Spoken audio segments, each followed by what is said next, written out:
कहानी को सुनकर आपकी आंखों में आंसू ज़रूर आएंगे। एक दिन एक बुज़ुर्ग डाकिये ने एक घर के दरवाजे पर दस्तक देते हुए कहा, चिट्ठी ले लीजिए। आवाज़ सुनते ही तुरंत अंदर से एक लड़की की आवाज़ गूंजी, अभी आ रही हूँ, ठहरो। लेकिन 5 मिनट तक जब कोई ना आया, तब डाकिये ने फिर कहा, अरे भाई, कोई है क्या? अपनी चिट्ठी ले लो, मुझे और बहुत जगह जाना है, मैं ज़्यादा देर इंतज़ार नहीं कर सकता। लड़की की फिर आवाज़ आई, डाकिया चाचा, अगर आपको जल्दी है तो दरवाजे के नीचे से चिट्ठी अंदर डाल दीजिए, मैं आ रही हूँ, कुछ देर और लगेगा। अब बूढ़े डाकिये ने झल्लाकर कहा, नहीं, मैं खड़ा हूँ, रजिस्टर्ड चिट्ठी है, किसी का हस्ताक्षर भी चाहिए। तकरीबन 10 मिनट बाद दरवाज़ा खुला। डाकिया इस देरी के लिए खूब झल्लाया हुआ तो था ही, अब उस लड़की पर चिल्लाने ही वाला था, लेकिन दरवाज़ा खुलते ही वह चौंक गया और उसकी आंखें खुली की खुली रह गई। उसका सारा गुस्सा पल भर में फुर्र हो गया। उसके सामने एक नन्ही सी अपाहिज कन्या, जिसके एक पैर नहीं थे, खड़ी थी। लड़की ने बेहद मासूमियत से डाकिये की तरफ अपना हाथ बढ़ाया और कहा, दो मेरी चिट्ठी। डाकिया चुपचाप डाक देकर और उसके हस्ताक्षर लेकर वहाँ से चला गया। वह अपाहिज लड़की अक्सर अपने घर में अकेली ही रहती थी। उसकी माँ इस दुनिया में नहीं थी और पिता कहीं बाहर नौकरी के सिलसिले में आते जाते रहते थे।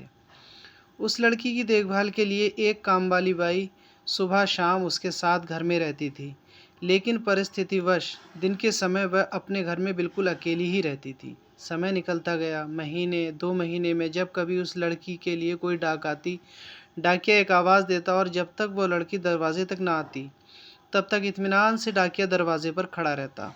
धीरे धीरे दोनों के बीच मेलजोल और भावनात्मक लगाव बढ़ता गया। एक दिन उस लड़की ने बहुत गौर से डाकिये को देखा तो उसने पाया कि डाकिये के पैर में जूते नहीं हैं।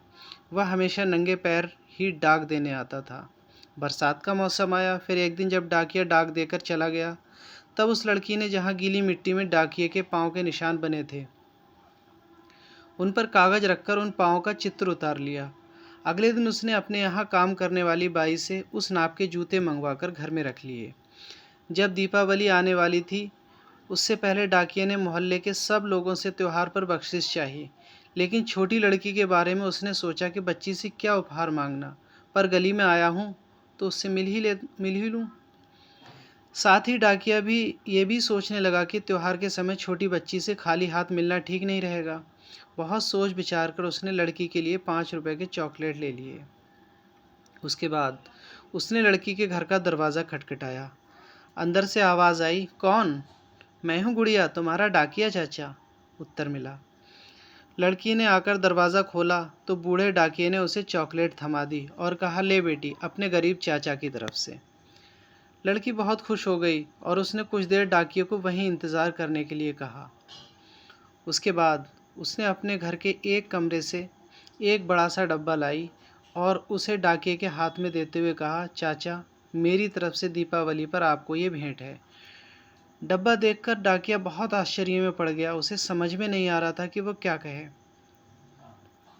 कुछ देर सोचकर उसने कहा, तुम तो मेरे लिए बेटी के समान हो, तुमसे मैं कोई उपहार कैसे ले लूं बिटिया रानी। लड़की ने उससे आग्रह किया कि चाचा, मेरे इस गिफ्ट के लिए मना मत करना, नहीं तो मैं उदास हो जाऊंगी। ठीक है, कहते हुए बूढ़े डाकिये ने पैकेट ले लिया और बड़े प्रेम से लड़की के सिर पर अपना हाथ फेरा, मानो उसको आशीर्वाद दे रहा हो। बालिका ने कहा, चाचा, इस पैकेट को अपने घर ले जाकर खोलना। घर जाकर जब उस डाकिये ने पैकेट को खोला तो वह आश्चर्यचकित रह गया, क्योंकि उसमें एक जोड़ी जूते थे। उसकी आंखें डबडबा गईं। डाकिये को यकीन नहीं हो रहा था कि एक छोटी सी लड़की उसके लिए इतना फिक्रमंद हो सकती है। अगले दिन डाकिया अपने डाकघर पहुंचा और उसने पोस्ट मास्टर से फरियाद की कि उसका तबादला फ़ौरन दूसरे इलाके में कर दिया जाए। पोस्ट मास्टर ने जब इसका कारण पूछा तो डाकिये ने वे जूते टेबल पर रखते हुए सारी कहानी सुनाई और भीगी आँखों और रुंधे गले से कहा, सर, आज के बाद मैं उस गली में नहीं जा सकूंगा। उस छोटी अपाहिज बच्ची ने मेरे नंगे पाँव को तो जूते दे दिए, पर मैं उसे पाँव कैसे दे पाऊंगा। इतना कहकर डाकिया फूट फूट कर रोने लगा। दोस्तों, संवेदनशीलता ये एक बेहद मामूली सा दृष्टांत मात्र है। दूसरों के दुख दर्द को महसूस करना, उसे खुद गंभीरता से अनुभव करना और उसके तकलीफ़ में शरीक होना, ये एक ऐसा मानवीय गुण है जिसके बिना शायद मनुष्य अधूरा है।